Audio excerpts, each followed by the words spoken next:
Wajah baru Inter ditampilkan Inzaghi di laga ini. Ia mengubah gaya main Inter untuk merusak efektivitas serangan Fiorentina.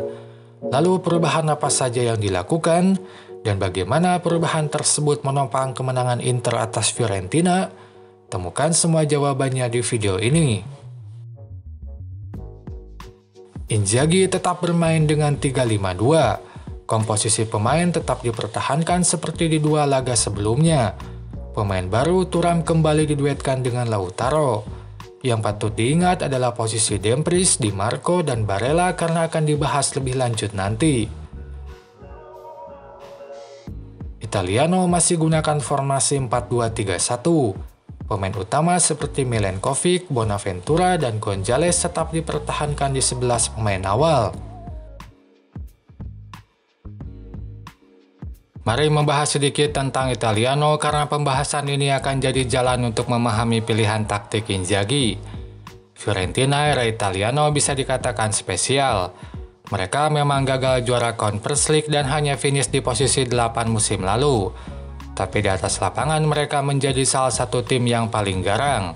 Sebagai contoh, musim lalu mereka adalah tim dengan rata-rata penguasaan bola tertinggi kedua.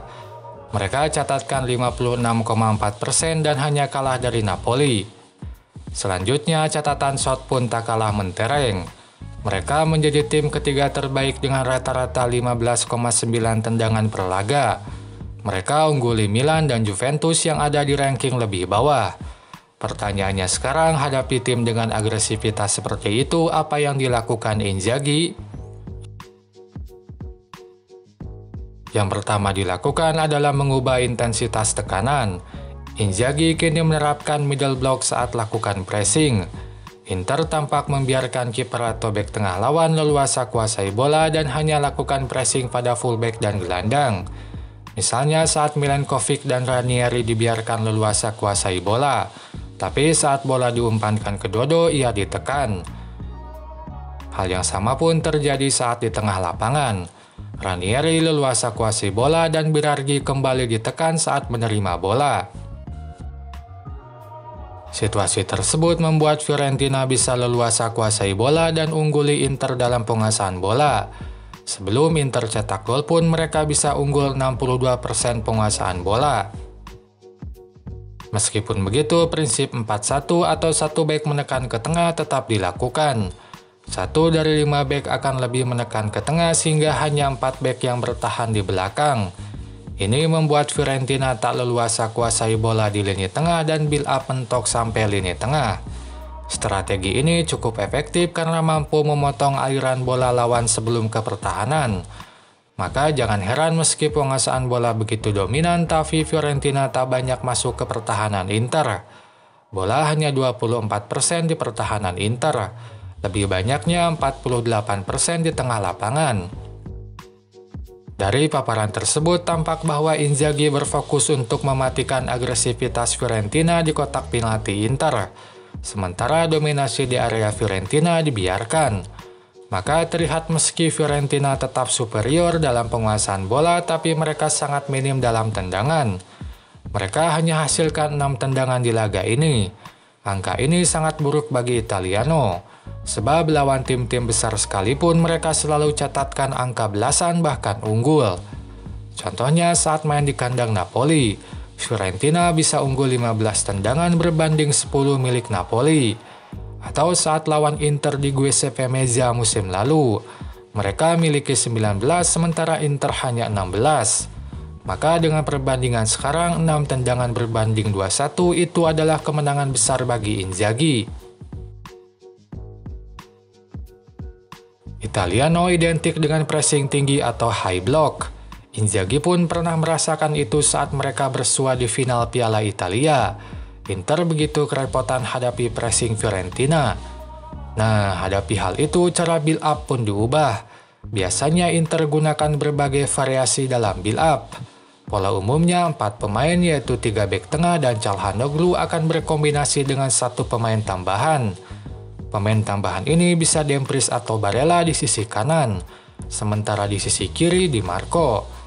Nah, detail mengenai berbagai model build-up ini bisa ditonton di video analisis Cagliari vs Inter yang saya simpan di deskripsi.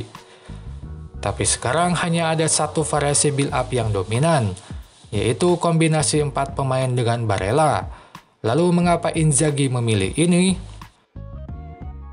Jawabannya karena Inzaghi ingin gunakan variasi build-up dengan kontrol bola terbaik. Barella punya penguasaan bola dan pengamatan lebih baik dibandingkan Dumfries dan Di Marco, sehingga menggunakannya saat build-up lebih baik saat tekanan Fiorentina begitu tinggi. Itu membuat potensi bola direbut di belakang lebih minim. Misalnya pada cuplikan ini, Barella main lebih dalam berkombinasi lakukan build-up di belakang. Itu juga mungkin karena Inzaghi belajar saat di final Piala Italia. Saat Dumfries terlibat dalam build-up, bola sempat direbut dan bahayakan gawang Inter. Nah, model build-up ini pun membuat dua wingback Inter rutin di depan karena jarang terlibat build-up. Mereka banyak bermain sejajar dengan dua penyerang. Meski minim penguasaan bola, Inter torehkan 21 tendangan. Ini bisa terjadi karena transisi serangan cepat yang efektif. Inter punya dua cara lakukan serangan cepat. Pertama dengan umpan jauh. Memanfaatkan Calhanoglu, Inter beberapa kali lambungkan bola langsung ke depan. Maka seketika bola bisa diterima pemain di depan dan ancaman di kotak penalti lawan terjadi. Misalnya saat Calhanoglu lakukan umpan jauh ke Di Marco. Bola berhasil diterima Di Marco dan ia lari ke kotak penalti lawan. Kedua dengan umpan-umpan pendek cepat. Kembali Calhanoglu berperan krusial. Umpan 1-2-nya di tengah dengan gelandang lain membuat pertahanan lawan kerepotan. Seperti pada cuplikan ini, saat umpan pendek Calhanoglu diterima Barella dan jadi serangan cepat Inter. Atau pada gol kedua Inter. Serangan balik tersebut diawali keputusan tepat Calhanoglu yang mengumpankan bola pada Barella. Barella lanjut membawa bola ke tengah dan pertahanan Fiorentina tak bisa membendungnya karena sudah kalah jumlah. Itu saja pembahasan di video ini. Silahkan tulis apapun pendapat kalian di kolom komentar. Sampai jumpa lagi di video selanjutnya.